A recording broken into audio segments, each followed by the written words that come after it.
Allô, bonjour, j'espère que vous allez bien, de mon côté ça va. Et aujourd'hui, nous allons réaliser un lab dans lequel nous allons apprendre comment mettre en réseau deux équipements ou encore trois ou quatre ou plusieurs équipements. En fait, Euh, l'objectif est juste de créer un réseau, de mettre un réseau en place. Donc, c'est comme vous avez pu le constater au début de notre vidéo, le titre, il est intitulé Mise en place d'un réseau. Et donc, je connais pas votre numéro. Je suppose que vous avez déjà eu à apprendre l'introduction au réseau ou encore vous avez déjà eu à apprendre l'introduction à l'informatique. Et donc là, je pense que vous avez acheté les niveaux et donc là, vous pouvez être à mesure de comprendre ce que c'est un réseau. Vous pouvez déjà définir ce que c'est un réseau ou encore savoir ce que c'est une adresse IP et qu'est-ce qu'il faut pour concevoir un réseau. Et donc dans cette première partie, nous allons commencer par mettre en réseau trois équipements ou encore quatre ou plus, ça dépend de comment on va évoluer. On va essayer de voir et on va essayer d'utiliser un émulateur qui est plus utilisé aujourd'hui, qui est Packet Tracer. Et donc, nous allons commencer avec notre lab. On va lancer. Hum, voilà. Donc, nous allons prendre notre émulateur qui est Packet Tracer, qui n'est autre que Packet Tracer. Nous allons pouvoir apprendre et on va attendre que ça lance un peu. Ça va prendre un petit moment, 50 à 30 secondes. Voilà, c'est le plus tôt possible. Et donc, nous voici, nous sommes sur notre émulateur. Nous allons devoir simuler, simuler plutôt notre architecture avec cet instrument de réseau. Donc, si c'est votre première fois de l'utiliser ou si c'est votre première fois de voir l'interface de ce logiciel-là, donc ça c'est... Ici, nous avons tous les équipements réseau que nous pouvons en avoir. Il y a des routeurs, des versions 4000, 19000, 2000, ainsi de suite. Donc, ici, vous faites votre choix par rapport à la topologie dont vous voulez monter. Et ensuite, nous avons des ordinateurs. On a des PC, des laptops, des serveurs, ainsi de suite, des imprimantes, des téléphones, même des tablettes et des téléphones. Donc, c'est au choix. Hein. Ici, ainsi de suite. C'est des câbles, l'ensemble des câbles que nous avons là. C'est le cloud. Si vous voulez, vous pouvez l'utiliser aussi. Et donc, nous avons tout ça. Et donc, pour y commencer, nous allons devoir pouvoir concevoir une adressage réseau pour notre topologie. D'abord, nous allons connecter, nous aurons besoin d'un switch. Dans un switch, ça c'est un layer 2.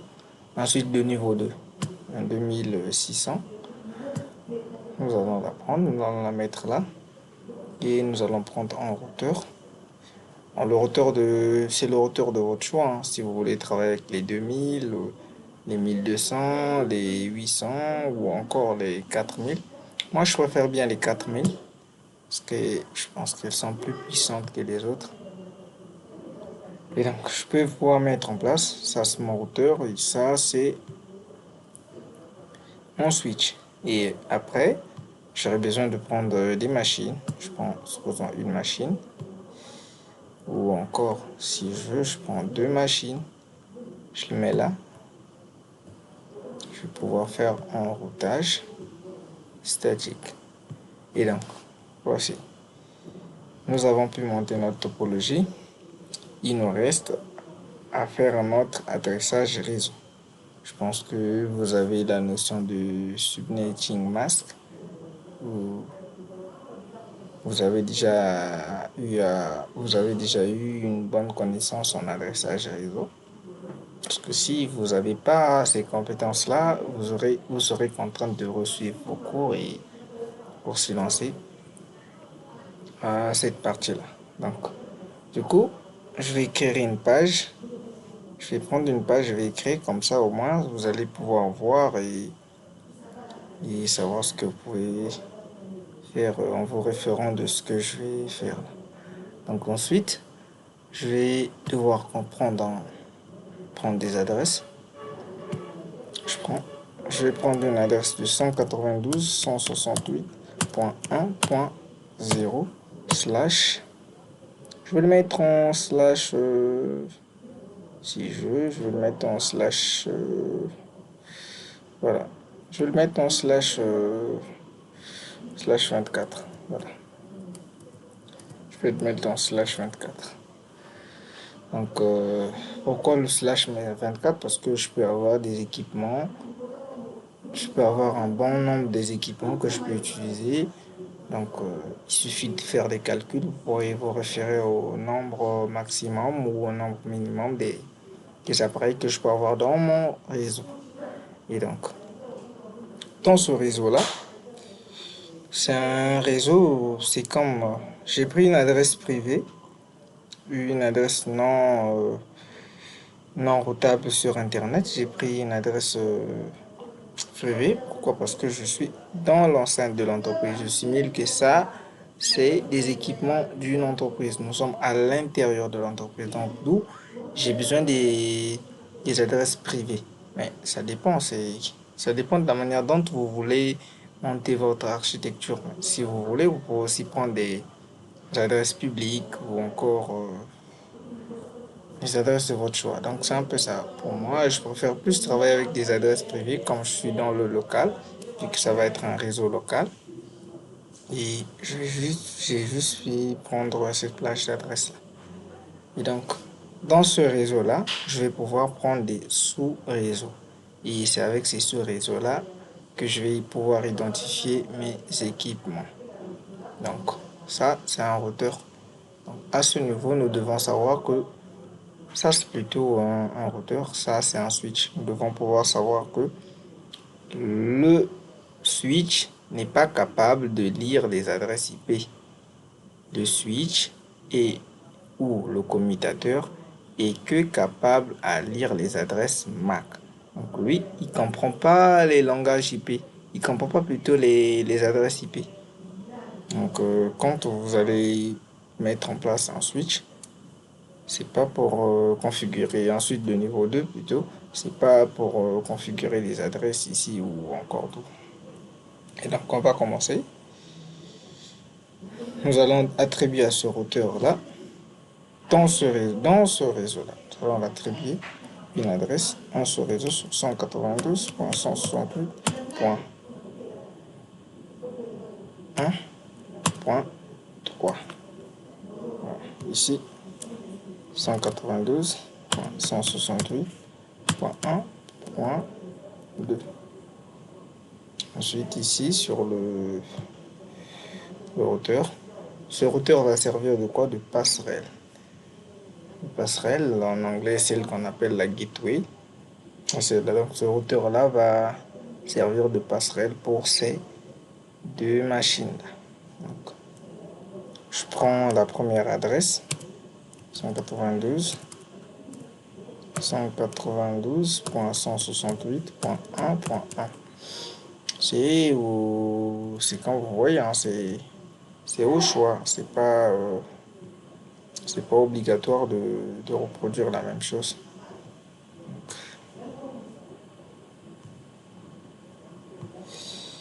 Slash 24.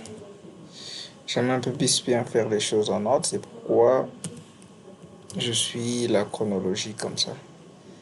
Donc, voilà. Donc là, j'ai mon PC. Mon PC, avec cette adresse-là, je dois l'attribuer cette adresse-là. Et là, j'ai aussi ce PC-là, je vais l'attribuer cette adresse-là. Et donc, du coup, là, je dois faire quoi? Je vais pouvoir les les configurer. Donc pour un début, pour faire un peu une distinction, je vais simuler les noms, renommer les ordinateurs, DRH. C'est pour la direction des ressources humaines.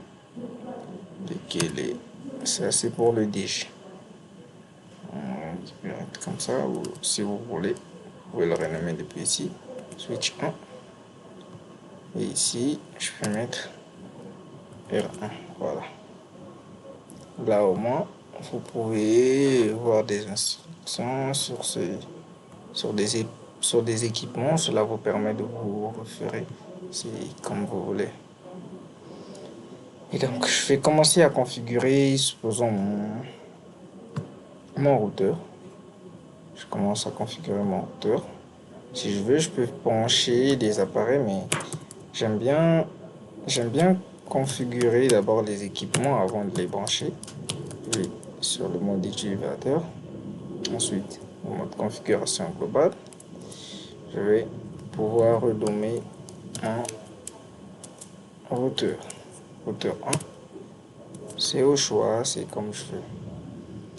Alors, avant de configurer le routeur, parce que chacun des routeurs ont leurs différentes interfaces. Donc, si c'est votre première fois pour utiliser ce routeur ou un routeur, vous devez d'abord aller voir sur la table de routage les différents rénommations de différentes interfaces. Donc, supposons, là, vous allez avec la commande interface.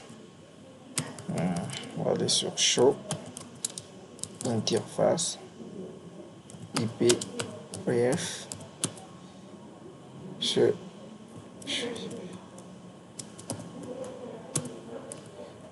show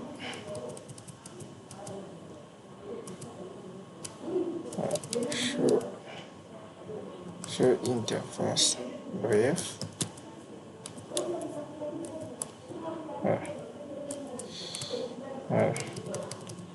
Show IP interface bref.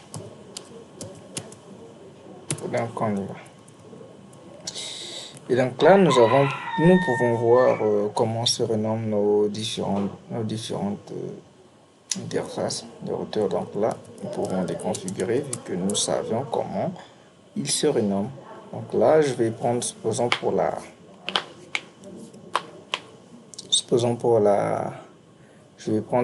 première interface qui est la 0.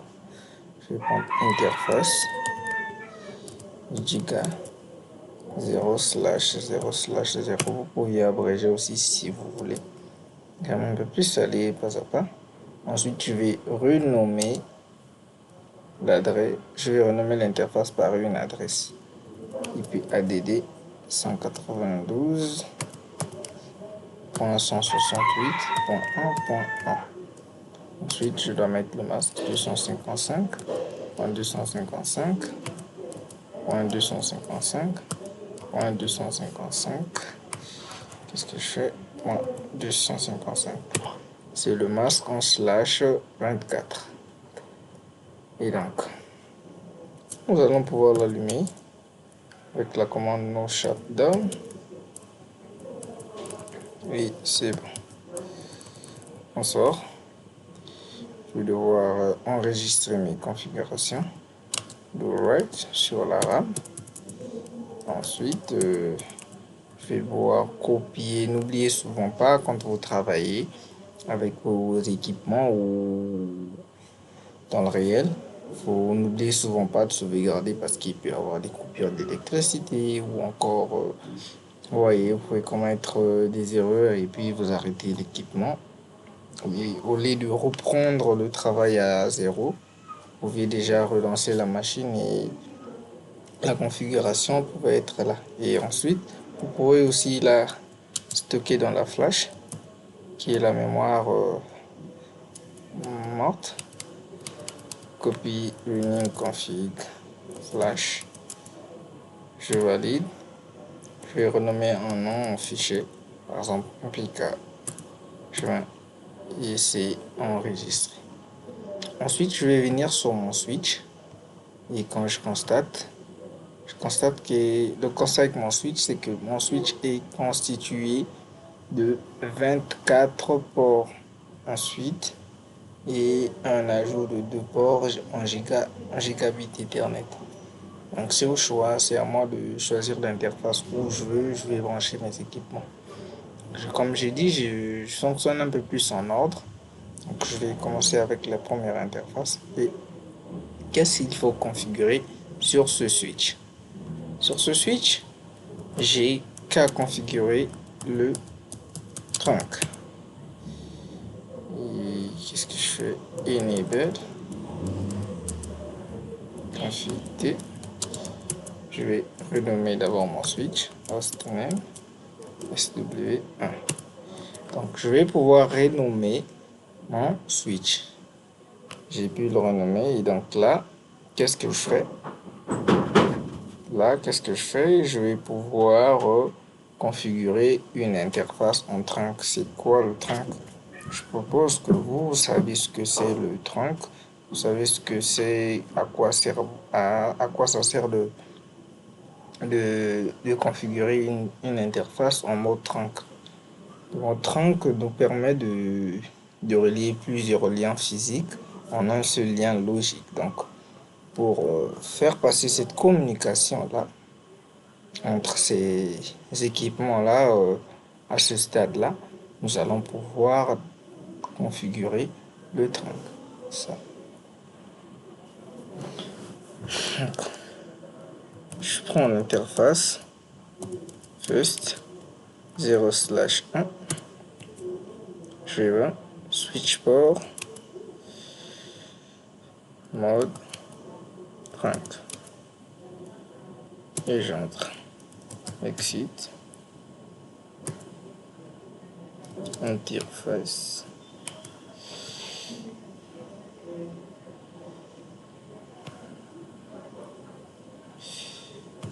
Fini.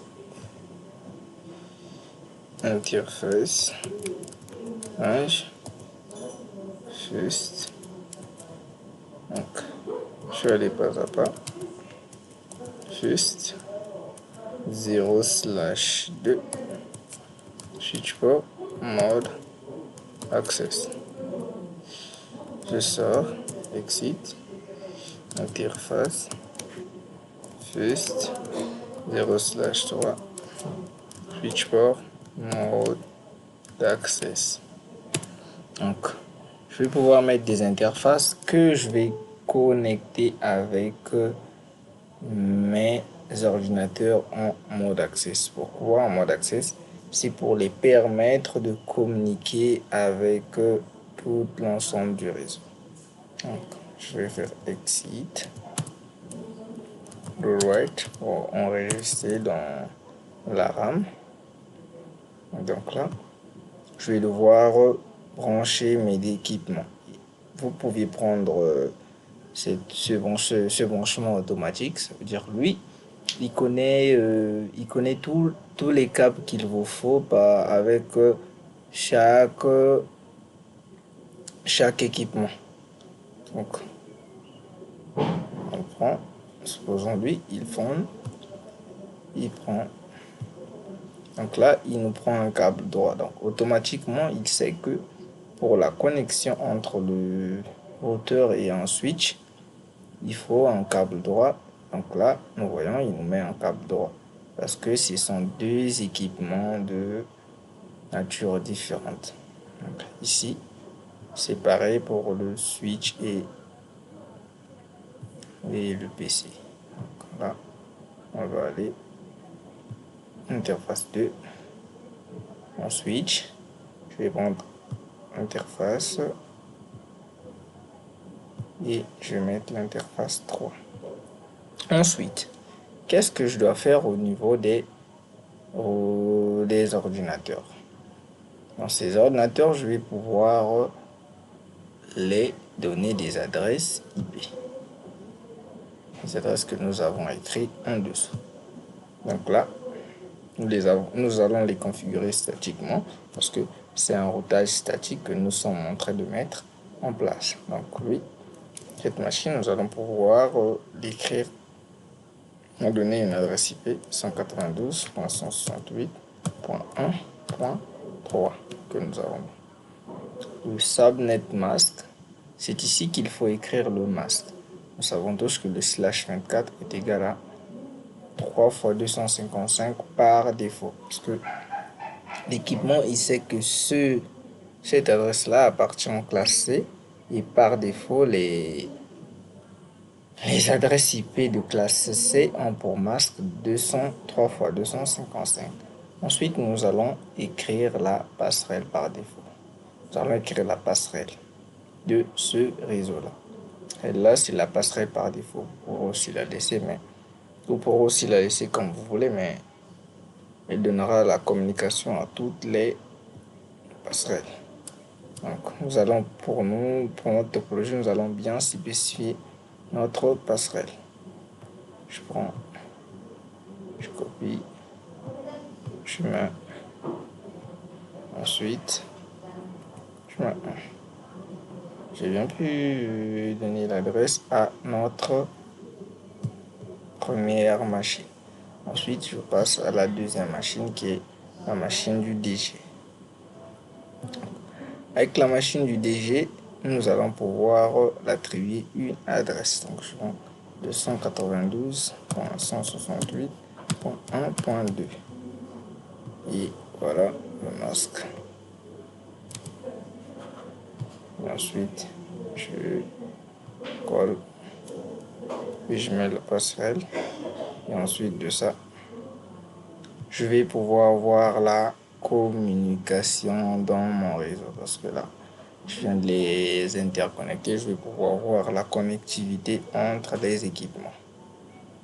Je vais pouvoir aller sur cette machine. Je vais aller là.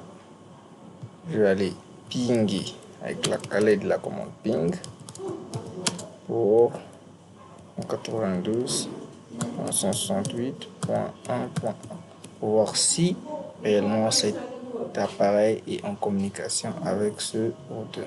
Je lance. Et voilà. Nous remarquerons que notre premier équipement, notre première machine, elle est bien en contact avec ce routeur. Et nous allons pouvoir vérifier la connectivité entre ce routeur, cette machine avec ce laptop. Normalement, il doit fonctionner parce que la passerelle communique avec les différentes machines. Donc, je lance. Et voilà, les deux machines peuvent communiquer aisément. Je vais vérifier ici aussi, comme ça vous allez pouvoir voir. Je vais aller pinguer. Ping. 192.168.1.3. Je lance. Et oui, les deux machines sont en contact. Je peux supposer là, pour comprendre un peu ce que j'ai eu à faire. Si vous avez un peu du mal à comprendre le thème du mobbing et tout, je vais vous supposer, ça c'est un message. C'est comme si, ça c'est un paquet, c'est un message. Ça peut être un message, un fichier ou une vidéo ou encore les documents que nous allons pouvoir envoyer au DG. Au lieu qu'il se balade, il va aller dans les différents bureaux pour envoyer les équipements, mais nous allons pouvoir le faire avec cet ordinateur. Donc, nous prenons le message ici et nous envoyons là. Si vous remarquez bien, il est écrit successful DRH vers le DG avec le protocole ICMP. Donc, nous pouvons aussi la simuler. Nous pouvons aussi la simuler en voyant l'effet que ça fait. Je clique ici. Vous allez pouvoir voir comment le message va être transmis. Vous voyez, le message il arrive, le premier message, une progression en progression parce que cet ordinateur qui a envoyé n'avait pas encore reçu son accusé de réception. Là, vous pouvez constater qu'il reçoit l'accusé et c'est successful. Alors, J'espère que cette vidéo vous a aidé et va vous permettre à vous introduire dans le réseau. Et c'est tout pour aujourd'hui. Mettez des likes, téléchargez et partagez, ça pourrait donner plus de force. Merci.